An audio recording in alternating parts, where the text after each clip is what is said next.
Sementara itu menyikapi adanya klaster keluarga di Kelurahan Banyuning dan Dusun Buyan, Desa Pancasari Buleleng, tim surveillance melakukan pelacakan atau tracing ke sejumlah warga di dua lokasi tersebut.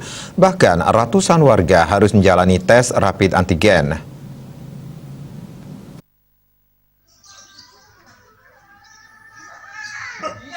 Dinas Kesehatan melakukan tracing kepada sejumlah warga di Kelurahan Banyuning dan Dusun Buyan, Desa Pancasari pada Kamis pagi. Petugas melakukan tracing sekaligus melakukan rapid test antigen terhadap 104 warga Dusun Buyan dan puluhan warga di Kelurahan Banyuning. Hasilnya dari kedua wilayah tersebut ada 5 orang warga dinyatakan reaktif. Sekda Buleleng Gede Suyaso menjelaskan tracing dilakukan mengingat kasus penyebaran di dua wilayah ini sangat tinggi.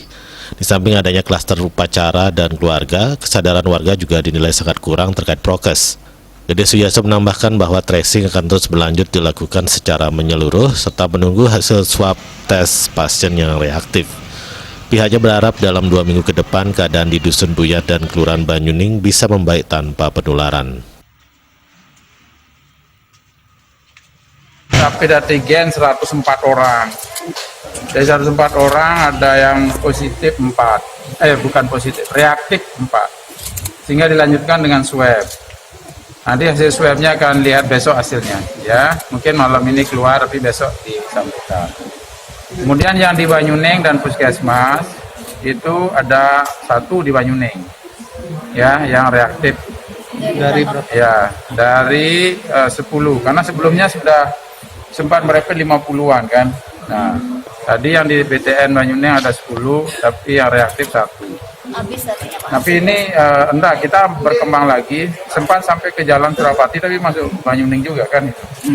Ya, terus akan diikuti siapa yang sekarang kan nunggu yang reaktif ini. Kalau reaktif besok positif maka kontak eratnya dikejar lagi. Terus kita akan bekerja sampai betul-betul meyakinkan dua desa ini habis penularan. Mudah-mudahan 2 minggu kembali normal.